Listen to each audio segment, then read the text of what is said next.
स्वागत करतो।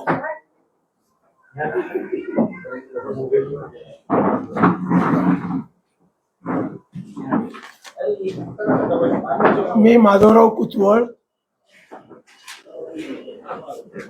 काँग्रेस पक्षाचा मोस्ट सिनियर कार्यकर्ता। यापूर्वी तुळजापूरमध्ये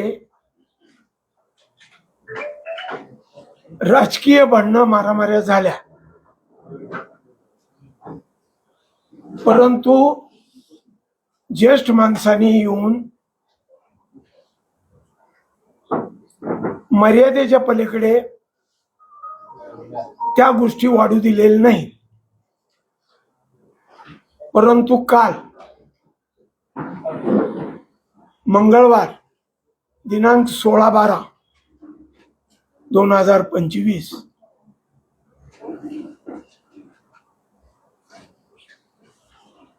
सायंकाळी 4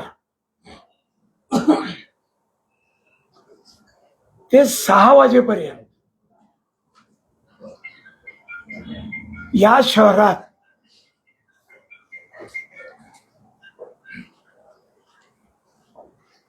भाजपच्या कार्यकर्त्याकडून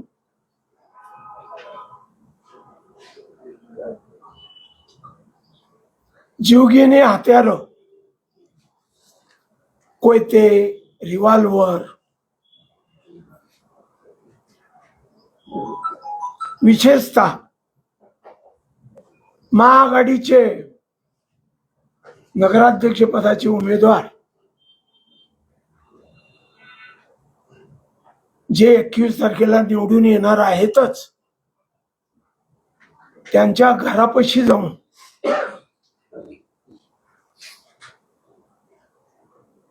एका स्कूटरवर, एका मोटरसायकलवर 3-3 लोक येऊन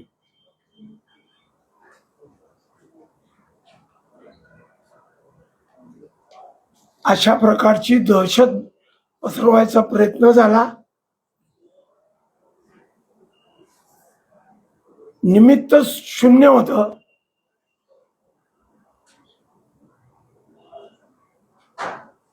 त्या निमित्तातून संभाव्य पराभूत होणाऱ्या भाजपच्या उमेदवाराला दहशत पसरवायची होती, म्हणून काल दुपारी 4 ते सायंकाळी 6 वाजेपर्यंत शहरातल्या विशिष्ट भागात लोहिया परिसर, गोलाई चौक, आमचे उमेदवार अमर मगर यांचं निवासस्थान आणि सोलापूर धुळे हायवे रोड 2 तास हा गोंधळ चालत होता। 2 तासात एकही पोलीस आणि पोलीस अधिकारी या ठिकाणी फिरकला नाही। मग याला काय म्हणायचं? पोलिसाशी संधान बांधून झालेला कालचा गोंधळ राडा होता का या घटनेवरून पोलीस अनभिज्ञ होते?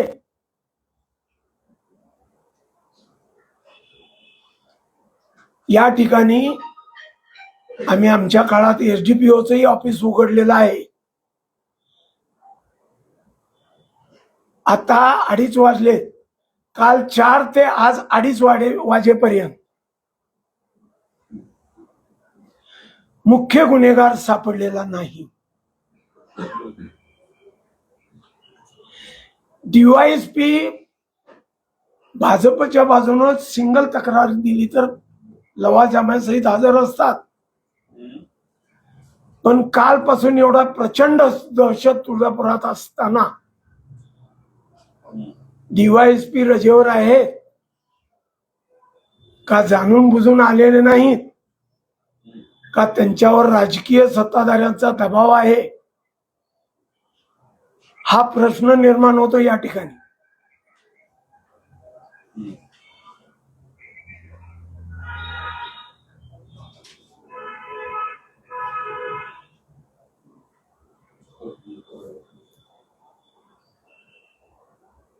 आमचं आपल्या माध्यमातून महाराष्ट्र शासनाला, विशेषतः मुख्यमंत्री देवेंद्रजी फडणवीस, कारण तेच गृहमंत्री आहेत, आणि तुळजापूरचे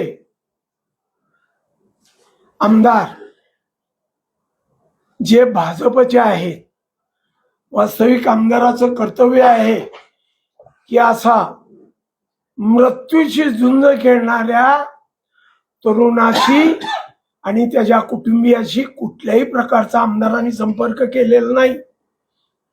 मग त्यांचा या राड्याला, या दहशतीला पाठिंबा होतो का काय, असा प्रश्न निर्माण होतो.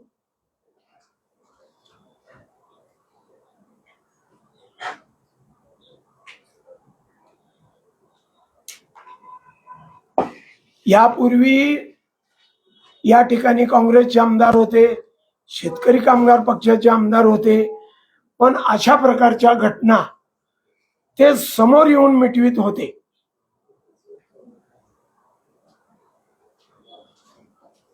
पण या तालुक्याच्या आमदारचा अजूनही या घटनास्थळावर येण्याचा मानस दिसत नाही.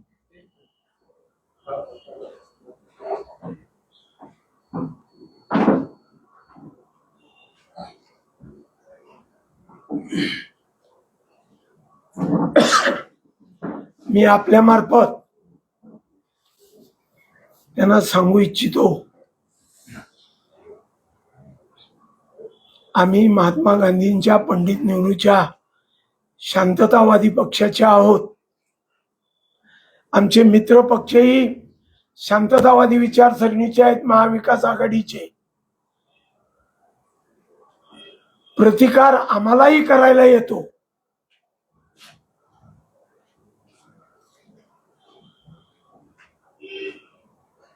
परंतु कालपासून आमचे जिल्हाध्यक्ष काँग्रेसचे इथं आहेत, शरद पवार गटाचे अध्यक्ष धैर्यशील पाटील इथंच आहेत, शिवसेनेचे उद्धवराव ठाकरे, शिवसेनेचे श्री सुधीर कदम इथंच आहेत, आमचे विजयी होणारे संभाव्य उमेदवार बहुबांजी याच ठिकाणी आहेत. कुठल्याही पोलीस खात्याच्या माणसांनी आणि लॉ ऑर्डर सांभाळणाऱ्या तहसीलदारांनी या ज्येष्ठ लोकांशी संपर्क केलेला नाही.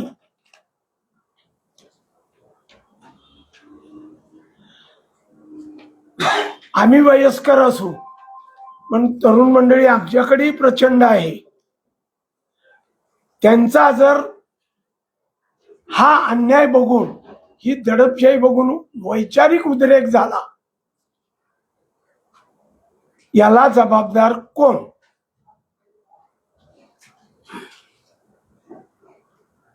हे माननीय आमदार राणा पाटलांनी सांगणं गरजेचं आहे. पोलीस स्टेशन मध्ये फोन येत होते असं मला निरोप मिळत होता आमदारांचे, कारण विधानसभेचं अधिवेशन मागच संपलंय 2-3 दिवसापूर्वी. उलट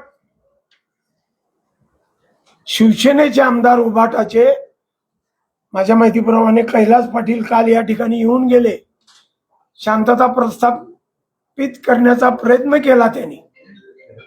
पण या तालुक्याचे भाजपचे आमदार राणादादा, आता माझ्यासमोर मी त्यांचं बारसं खाल्लंय,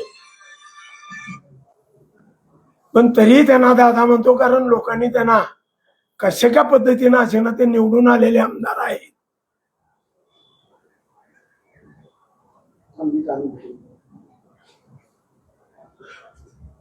सहनशीलतेचा मर्यादा असतात.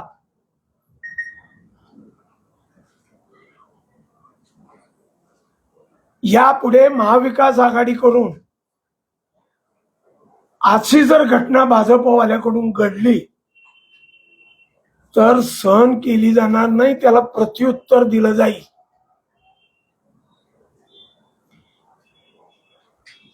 एवढंच. मी एक ज्येष्ठ कार्यकर्ता, 61 वर्ष मी राजकारण करतोय काँग्रेस पक्षाचं. आज माझं वय 77 वर्ष आहे आणि माझ्या आयुष्यातला तुळजापूर तालुक्यातला किंवा तुळजापूर शहरातला हा पहिला प्रसंग आहे. आजही त्या 2 रिव्हॉल्वर कलेक्ट झालेले नाही आहेत. आजही ज्या कोयत्यानी वार केले तो कोयता हस्तगत केलेला नाही. आणि काल 4 ते आज 3 वाजेपर्यंत पोलीसची काय ऍक्शन झाली आम्हाला त्याचा थांगपत्ता लागलेला नाही. तर पोलिसांनाही आपल्या मार्फत मी सांगू इच्छितो, बाबळी इथल्याच आहेत, बोरी इथल्याच आहेत, कुठली बोरं आंबट आहेत, कुठल्या बाबळीला काटे आहेत, या सगळ्या गोष्टी 61 वर्षाच्या अनुभवात मला आणि आम्हाला सर्वांना आलेल्या आहेत. शेवटचं निवेदन करतो आमदारांना, पोलीस अधिकाऱ्यांना, जिल्हाधिकाऱ्यांना, सब डिव्हिजनल ऑफिसरना, तहसीलदारांना, त्यांनी जातीने लक्ष घालून गुन्हेगाराला जेलमध्ये टाकल्यावरच हे वातावरण शांत होणार आहे. एवढे बोलून मी माझं निवेदन संपवतो. भांडणाची सुरुवात कशामुळे झाली? भांडणाची सुरुवात कशामुळे झाली? 4 पासून 6 वाजेपर्यंत हा गोंधळ चालू होता. अमरभाई बोलतो आता. अमरभाई स्वतः मी सांगितलं का 2 तास हा गोंधळ चालू होता शहरात.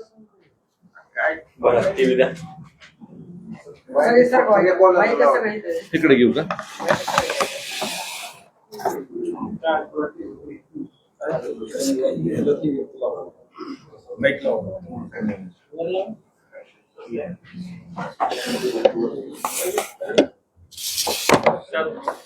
मी अमर अशोकराव मगर. मी काल महाविकास आघाडीतर्फे नगराध्यक्ष पदाची निवडणूक लढवली. माझे नातेवाईक, माझे जावाई आणि माझ्या व्याहींच्या नावाने एव्हरेस्ट इन्फ्रास्ट्रक्चर म्हणून कंपनी आहे आणि तिनं नवदुर्ग तुळजापूर हा रस्ता विकसित करण्याचं काम घेतलं आहे. हे काम त्यांनी गेल्या वर्षी घेतलंय. आज ते काम पूर्णत्वाकडे येत आहे. काल तुळजापूर तालुक्याचे आमदार राणा जगजितसिंह पाटील यांचे PA जयेश कदम व इतर स्थानिक जे कार्यकर्ते आहेत त्यांचे नगराध्यक्ष पदाचे उमेदवार विनोद पिटू गंगणे व त्यांचे सहकारी यांनी त्या कामावर जे प्रोजेक्ट मॅनेजर आहेत त्यांच्याकडे जाऊन त्यांना शिवीगाळ करून कामाबद्दल चौकशी केली. वास्तविक ह्या माणसांचा ह्या कामाशी काही संबंध नाही. कुठं तर आम्हाला छेडायचं म्हणून त्यांनी आमच्या नातेवाईकांच्या कंपनीवर आरोप करायचा प्रयत्न केला. काम चांगलं का निकृष्ट हे ते डिपार्टमेंट आणि तुम्ही जाणता. काम किती फास्ट झालंय आणि काय क्वालिटीचं झालंय त्याच्याकडे त्या कामावरती 5 वर्षाचा त्यांचा देखभाल आहे. त्याच्यामुळे त्यांनी काम चांगलंच केलं आहे. त्याच्याबद्दल गावातली जनता समाधानी आहे. त्याचा कुठेतरी फुटसूळ त्यांच्या पोटामध्ये उठला आणि त्या कामावर आम्हाला कुठेतरी छेडायचं म्हणून त्यांनी प्रयत्न केला. काल दुपारी 4च्या दरम्यान आम्हाला माहिती झाल्यानंतर आम्ही आलो. आम्ही विनंती केली त्यांना, भांडणं सोडवले, भांडणं मिटले. आम्ही एक माहितीसाठी जाण्यासाठी धीरजभाई यांच्या ऑफिसमध्ये बसलो होतो. काय कार्यकर्त्यांचा गावातला फोन आला की गुंड प्रवृत्तीचे गावातील जे मुलं आहेत ते एकत्र येऊन हातात कोयते बंदूक घेऊन तुमच्या घराकडे जात आहेत. आम्ही लगेच मी धीरजभाई पाटील, दिग्विजय पाटील, कैलास पाटील आम्ही इथं बसलो होतो. आम्ही सगळेजण आमच्या घरापाशी गेलो. 1 मिनिटामध्ये जवळपास 9-10 गाड्यावरती एक 25 तरुणांचा ग्रुप तिथं आला. एक 5-6 कोयते, एक 70, 2 रिव्हॉल्वर असं त्यांच्या हातात हत्यारे होती. आज तुळजापूरची परिस्थिती बिहारसारखी झाली, आपण ऐकून होतो. आज आचारसंहितेच्या वेळेस जे परवानाधारक जे शस्त्र आहेत ते आपल्याला सबमिट करावं लागतात. आणि 2 बंदुका घेऊन डायरेक्ट गाडीवर ते धारदार शस्त्र हाताने नाचवत म्हणजे गावात एक दहशत निर्माण करायचा प्रयत्न करून ते आले होते. आमच्या घरासमोर आल्या. आता अण्णा म्हणली तसं आतापर्यंतच्या तुळजापूरच्या राजकीय इतिहासामध्ये खूप भांडणं झाली, वैचारिक हे विधवे आहेत, भांडणंही झाली. पण ते कुठपर्यंत होते? एक लिमिट पर्यंत, जिथं मॉब नाही यायचे, एकमेकावर भांडणं करायचे, निघून जायचे आणि विषय संपायचा. पण आमच्या घरावरती आज माझी 75 वर्षाची आई तिथं राहते, माझा भाऊ एकटा आहे तिथं. त्याने हल्ला करायचा प्रयत्न केला. धीरजभाई यांनी, दिग्विजय पाटलांनी, मी त्यांना विनंती करून तिथून पाठवलं. माझा चुलत भाऊ कुलदीप दिलपराव मगर हा लातूर रोडून त्याचं घर एसटी कॉलनीमध्ये आहे. तिकडे जात असताना त्याला एकट्याला पाहून त्यांनी त्याच्यावर धारदार शस्त्राने हल्ला केला. त्या ठिकाणी 2 रिव्हॉल्वर मधून त्यांनी फायर केलं. त्याची ते बुलेट तिथं सापडल्या. काल फॉरेन्सिक लॅबने त्याची तपासणी केली आहे. माझी आपल्या मार्फत तुळजापूर तालुक्याचे आमदार, राज्याचे गृहमंत्री, मुख्यमंत्री यांना एवढीच विनंती आहे, हे तुळजापूर गाव जे आहे ते एक शक्तीपीठ आहे. आतापर्यंत ह्या शक्तीपीठामध्ये असा प्रकार घडलेला नव्हता. हा प्रकार त्यांच्या समर्थकांनी केला आहे असा आमचा आरोप आहे. त्यांच्या समर्थकांनी हा 100% केला आहे. अशा गुणप्रवृत्तीच्या माणसांनी त्यांनी जवळ घेऊ नये, कारण तुळजापूरची पहिल्यापासून परंपरा आहे. अशा गुणप्रवृत्तीच्या माणसाला खड्यासारखं बाजूला ठेवणं गरजेचं आहे. ह्या तुळजापुरात फक्त इथला भाविक नाही तर तुळजापूरमध्ये दररोज लाखो संख्येने भाविक येतात. काल त्यांना नाहक त्रासाला सामोरं जावं लागलं. आपण पाहतोय गेल्या 2-3 महिन्यापासून तुळजापूर शहराची खूप बदनामी होतीये. तालुक्याच्या आमदारांनी परवा विधानसभेमध्ये प्रश्न मांडला की शहराची बदनामी होते. शहराची बदनामी कुणामुळे होते हे तुम्हाला सर्वांना ज्ञान आहे. आम्ही वैयक्तिक आमचं सांगायचं, जसं अण्णांनी सांगितलं, हे आम्ही पहिल्यापासून राजकीय घरामधले माणसं आहोत. आतापर्यंत आमच्यावरती इथं बसलेत समोर त्यांच्यावरती एक सुद्धा गुन्हा दाखल नाही. आमचा राजकीय वारसा जवळपास 50-55 वर्षाचा आहे. आमच्या त्या समोर बसलेल्या कुणाच्याही कुटुंबावर अद्यापर्यंत आरोप नाहीत. एवढं असताना सुद्धा त्यांनी आमच्यासारख्या माणसांना त्रास द्यायचा प्रयत्न केलाय. त्यांना कुठंतरी ह्या गावामध्ये दहशत निर्माण करायची आहे. आम्ही 100% त्यांना ह्या दहशतीला आम्ही हे घाबरणारे नाहोत. आम्ही ठामपणे ह्याच्या विरोधात, खंबीरपणे ह्याच्या विरोधात राहणार आहोत. कारण आम्ही इथल्या येणाऱ्या तुळजापूरच्या नागरिकांचंच नाही तर येणाऱ्या भाविकांचं संरक्षण करायचं काम आमच्यावर आहे. आणि ह्या माध्यमातून आपणासही विनंती आहे, ह्या ज्या काही गोष्टी अनागोंदी इथं चालू आहेत त्या तुम्ही चव्हाट्यावर आणावं. दोषींना योग्य न्याय द्यायचं काम आपल्या मार्फत आपण पार पाडावं एवढी विनंती करतो. मी माझं निवेदन संपवतो.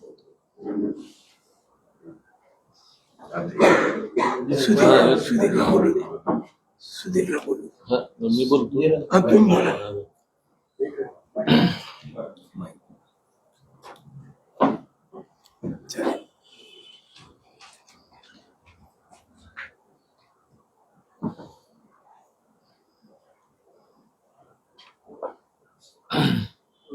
काल तुळजापूर शहराला काळिमा फासणारी घटना घडली. किरकोळ बाचाबाचीचं रूपांतर या ठिकाणी कोयते, तलवारी आणि रिव्हॉल्वर पर्यंत गेलं. तुळजापूर शहराची प्रतिमा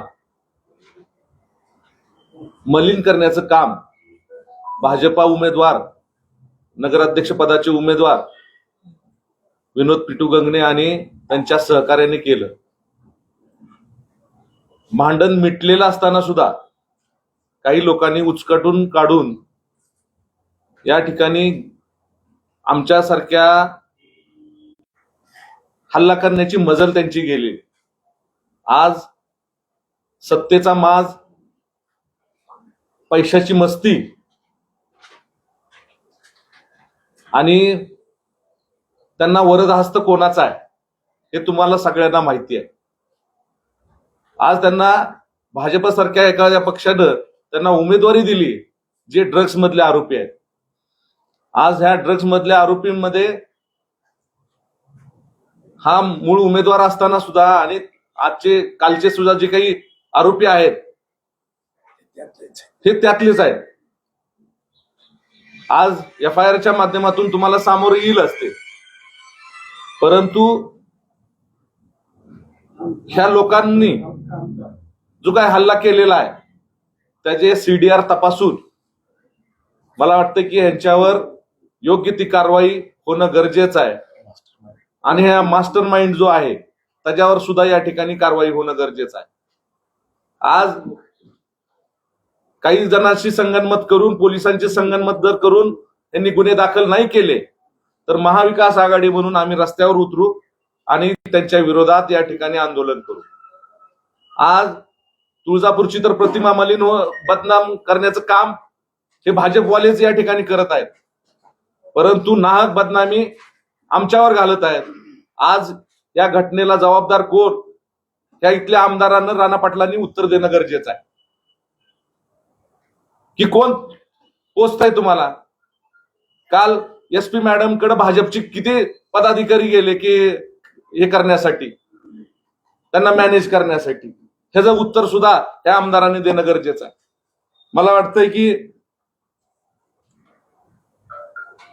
आज जे काही षडयंत्र महाविकास आघाडीच्या बाजूने झालेलं आहे, मला वाटतं महाविकास आघाडीच्या विरोधात जे काही षडयंत्र आहे ते हाणून पाडण्याचं काम या पुढील काळामध्ये करणार आहोत. महाविकास आघाडी म्हणून आज आम्ही एक वेळ शांत बसू, पण पुढील वेळेस आम्ही येणाऱ्या काळामध्ये जर जसाच तसं उत्तर देण्याचं सुद्धा आमच्याकडे धाडस या ठिकाणी महाविकास आघाडी म्हणून, जिल्हाध्यक्ष काँग्रेसचा म्हणून आज आम्ही सर्वजण करत आहोत. नक्कीच येणाऱ्या काळामध्ये न्याय जर नाही मिळाला तर रस्त्यावर उतरून या ठिकाणी आंदोलन करू. काय प्रश्न असतील तर तुम्ही विचारा. आम्ही मगाशीच सांगितलं, आज स्वतः उमेदवारांनी त्या ठिकाणी सांगितलं की 4 वाजता किरकोळ बाचाबाची झाली त्या कामावरून. 4 ते 6 4 ते 6 2 तास. 4 ते 6 2 तास म्हटले ते. नाही नाही नाही 4 वाजल्यापासून 6 वाजेपर्यंत काहीच नाही, नाही, काही- भांडण नाही, सगळं ह्याच्यात माझे चुलत भाऊ कुलदीप मगर यांच्या डोक्यावरती 2 वार झाले. जवळपास 35 ते 36 टाके त्यांना पडले. जखम खोलवर गेली आहे, त्याच्यामुळे ते ICU मध्ये ऍडमिट आहेत. मान्यवर एक झालाय. आता तुम्ही तक्रार दाखल केलेली आहे का? हो, तक्रार दाखल झाली आहे की काल तक्रार दाखल झाली आहे. जे त्या घटनास्थळी होते, शेखर गंगणे, सागर गंगणे, सूरज साठे, चेतन शिंदे यांच्यावरती त्यांनी तक्रार दाखल केली आहे. आमच्या घरावरती हल्ला झालाय. आज आम्ही पण त्या विचारात आहोत की आम्ही तक्रार दाखल करणार, कारण त्याची CCTV फुटेज आज जे पेपरला आलेत ते माझ्या घराच्या समोरचेच फोटो आले. त्यांचा मागचा मास्टर माइंड. त्याच्यामुळं षडयंत्र म्हणताय, मास्टर माइंड काय षडयंत्र कशामुळे? षडयंत्र हे जे राजकीय, काल जे इलेक्शन झालं त्याच्यामध्ये त्यांचा पराभव त्यांना स्पष्ट दिसत आहे. त्याच्यामुळं कुरापत काढून भांडणं करायचा त्यांनी प्रयत्न केला. त्यांना पराभव पचनी पडणार नाही, त्याच्यामुळे त्यांनी हे करतात. सरांना प्रश्न आहे. सर, तुम्ही म्हटले होते की पोलीस स्टेशन मध्ये फोन वाजत होते, ते नेमके फोन कोणाचे होते आणि पोलिसांवर काय दबाव होता? तर फोन कुणाचा असेल मला PIने आम्हाला सांगितलेलं नाही, पण PI फोनवर आदरार्थी बोलत होते. त्याचा अर्थ काय घ्यायचा? मी स्वतः तो फोन चालू असताना त्या केबिन मध्ये होतो. फोन आला आणि जे आपले PI आहेत ते इतंभूत माहिती त्या समोरच्या व्यक्तीला देत होते. फोन कोणाचा होता हे मलाही माहित नाही, परंतु आता अण्णांनी म्हटलं अतिशय आदरानं आणि तिकडून विचारलं गेलं हे कार्यकर्ते कोण आहेत, यांनी इकडून उत्तर दिलं, हे सगळे काँग्रेसचे कार्यकर्ते आहेत. त्यांची फिर्याद दाखल करून घेतली का? मी अजून त्यांना बाहेर बसविलंय, त्यांना आत घेतलेलं नाही. मी त्यांची थोड्या वेळानं फिर्याद घेतो करतो. आणि इथली जी इतंभूत माहिती होती ती फोनवरती दिली जात होती. म्हणजे कुण्यात तरी उच्च जे त्यांचे कोण नेते मंडळी वगैरे असतील त्यांना ती फोन होत होता. आणि तुळजापूर शहरामध्ये कसल्याही प्रकारचं ज्याला काय पोलिसांचा धाक या लोकांवरती, जे गुंड वगैरे जे लोक आहेत यांच्यावरती कसल्याही प्रकारे या पोलिसांचा वचक राहिलेला नाही. त्याच्यामुळं तुळजापूर शहरामध्ये न्याय मिळेल पोलिसांकडून हा दुराभास्त झालेला आहे. मी तुम्हाला अजून एक सांगतो, माझा नंबर घ्या. काल मुंबईमधल्या एक थोडस वेगळं प्रकरण आहे. मुंबईमधल्या 5 महिलांनी तुळजापूर पोलीस स्टेशन मध्ये किती धिंगाणा म्हणता येणार नाही त्यांनी त्यांच्या न्यायासाठी काय काय केलं. माझा नंबर घ्या, मी सगळी त्याची रेकॉर्डिंग तुम्हाला पाठवून देतो. त्या महिलांनी म्हणजे नंबर सांगा तुमचा. 96 04 97 26 10. म्हणजे सांगण्यामागचा उद्देश काय, त्या महिलांनी ओरडून सांगत होत्या पोलीस स्टेशन, म्हणजे या प्रसंगाच्या अनुषंगाने आहे म्हणून मी सांगायला लागलो की ही पद्धत असती का, ही वागणं आहे का. त्या मुंबईच्या माणसाला तसला वाईट अनुभव आला तुळजापूरमध्ये. आणि यापूर्वीही अनेक आम्हाला निवडणुकीमध्ये याच्यावर आणि आम्हाला या तुळजापूर पोलीस स्टेशन कडून इथले जे DYSP आहेत किंवा इथले PI आहेत यांच्याकडून न्यायाची अपेक्षा नाही. आम्ही आमच्या पद्धतीनं आमच्या महाविकास आघाडीकडून या प्रकरणाला अतिशय म्हणजे त्या न्याय पद्धतीनं आणि लोकशाहीच्या परंपरेप्रमाणे जे काय आम्हाला टक्कर द्यायची ते आम्ही देत राहणार. जखमीने जबाब दिलाय का आणि पोलिसांनी गुन्हा नोंद केलाय का? हो, जखमींनी सकाळी जबाब दिला. आज आणलाय, त्याचा जबाब आणलाय. मला काय वाटतं मास्टर माइंड कोण आहे? त्याच्या मग दुपारी ज्या वेळेस हे सगळं प्रकरण घडत असताना त्या ठिकाणी जयेश कदम त्या ठिकाणी आले. त्यानंतर जयेश कदम यांना विचारलं की तुम्ही काय नॅशनल हायवेचे ऑफिसर आहात का, हे कामाची चौकशी करण्यासाठी आला. त्यानंतर जयेश कदम बरोबर पिटू गंगणे आणि अन्य सहकारी त्यांचे होते. त्यावेळेस ऋषी मगरन त्यांच्यामध्ये किरकोळ बाचाबाची झाली. त्यावेळेस आम्ही सर्वजणच तिथे जाऊन ही बाचाबाची आणि जी काही भांडण झालं होतं ते मिटवण्याचा प्रयत्न केला. मिटवून सगळेजण जिकडे तिकडे घरोघरी गेलो. आम्ही ऑफिसला येऊन बसलो. तेवढ्यात फोन आला की 20-25 मुलं या ठिकाणी कोयते आणि रिव्हॉल्वर घेऊन ऋषी मगर यांच्या घराकडे चालले आहेत. मग आमचं कर्तव्य आहे की आम्ही सगळेजण तिथं जाऊन उभारलो. त्यांच्या हातातल्या कत्त्या वगैरे त्या व्हिडिओ शूटिंग मध्ये सगळं दिसत आहेत. रिव्हॉल्वर पण सूरज नन्नूसाठीच्या डाव्या हातात दिसतीये. त्यांनी फायर केलेलं पुढंच थोडं विठाई हॉस्पिटलच्या तिथे जाऊन कुलदीप मगर ज्या वेळेस स्कूटीवर येत असताना त्याच्या तोंडावर पाणी मारलं यांनी.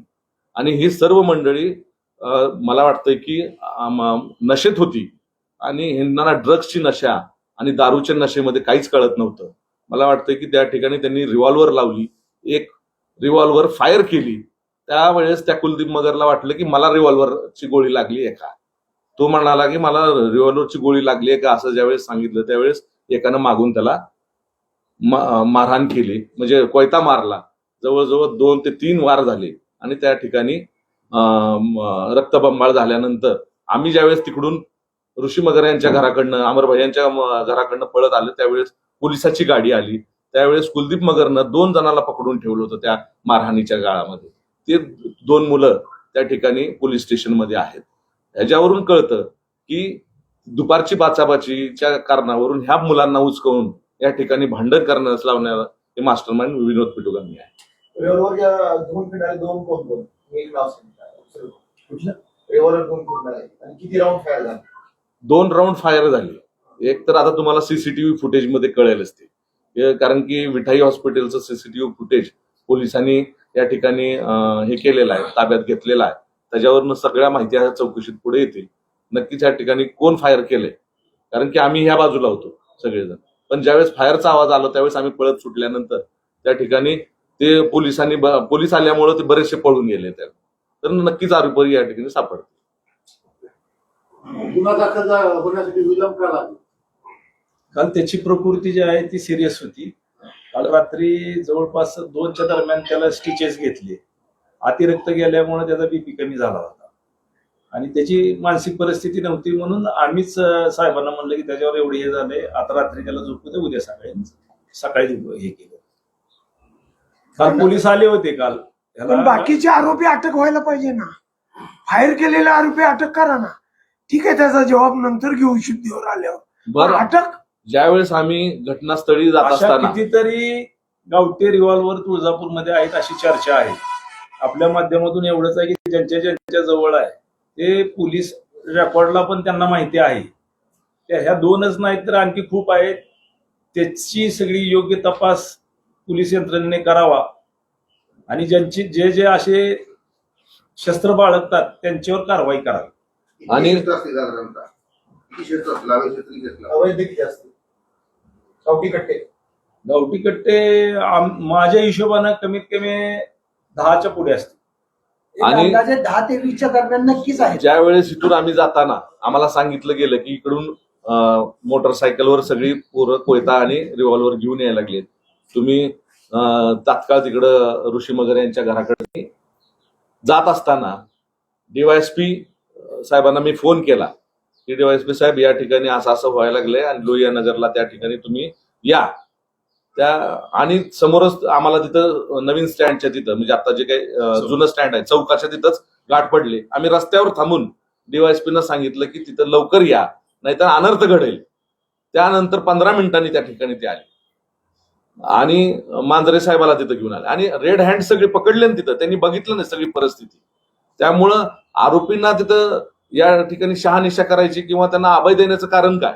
त्यामुळं त्यांनी तात्काळ जे काही आरोपी तुमच्या फुटेजमध्ये दिसत आहेत त्याच्यावर मला वाटतंय की त्यांनी तात्काळ त्यांना अटक करणं गरजेचं आहे. पण फायर करणारे अजून मोकाटच आहे. एकीकडे केंद्रीय मंत्री अमित शहा तुळजापूरला वैश्विक दर्जाचं पर्यटन स्थळ म्हणून विकसित करण्याचं आश्वासन देत आहेत आणि दुसरीकडे ही गुन्हेगारी पार्श्वभूमी हे हा विरोधाभास कुणामुळे झालाय किंवा ही परिस्थिती कशामुळे निर्माण झाली काय वाटतं? साहेब आज आम्ही माझे वडील असतील, आदरणीय हे असतील आप्पासाहेब पाटील असतील, माधवराव कुतवळ असतील, स्वर्गीय अशोक भाऊ मगर असतील, ही बाकीची मंडळी असतील आमची सगळी. आमच्या तुम्ही 50 वर्षाची हिस्ट्री काढा, गेली कित्येक वर्षाची आमच्या पिढ्यानपिढ्याची हिस्ट्री काढा, आमच्यावर साधा एनसी सुद्धा गुन्हा दाखल नाहीये. आज समोरची मंडळी या मंदिराच्या ह्याच्यावर राजकारण करून या ठिकाणी दहशत पसरवण्याचा प्रयत्न करत आहेत, सत्ता हस्तगत करण्याचा प्रयत्न करत आहेत, सर्वसामान्य लोकांना वेठीस धरण्याचा प्रयत्न करत आहेत. आणि अशी परिस्थिती आतापर्यंत कधीही झालेली नसताना या ठिकाणी अशी परिस्थिती निर्माण होत आहे. याला जबाबदार स्थानिक नेते, स्थानिक आमदार आणि त्यांना उमेदवारी देणारा भाजपा पक्ष. रस्ते काम कोणाचं आहे, काम किती रुपयाचं आहे, काम किती पूर्ण झालं, नेमका त्या रस्ते कामाच्या वादावरूनच हा सगळा कालचा राडा झाला की निवडणूक ही त्याला पार्श्वभूमी? मला वाटतं की ह्या दोन्ही म्हणजे सुसंगतच विषय आहे. मला वाटतं रस्त्याचं काम ज्यावेळेस ते जयेश कदम आणि पिटू गंगणे तिथं पाहायला आले त्यावेळेस तिथल्या अधिकाऱ्याला, इंजिनियरला शिवीगाळ करण्यात आली. त्यावेळेस ऋषी मगरला त्यांनी फोन केला. आता जवळचे पाहुणे आहेत म्हणल्यानंतर त्यांनी फोन केला की वो मेरे को गालिया दे रहे पिटू गंगणे, आप किधर आहे? मग तिथं ज्यावेळेस गेल्यानंतर बाचाबाची झाली. काय आज ज्यावेळेस अशी घटना घडल्यानंतर ते जवळच्याच माणसांना फोन करणार ना. तिथे गेल्यानंतर ज्यावेळेस बाचाबाची झाली आम्ही सगळेजण गेलो ना मिटवायला. तिथे काय तिथं ज्यावेळेस काही मारहाण सुद्धा झाली नाही, एकमेकाचा शर्ट ओढला त्यांनी.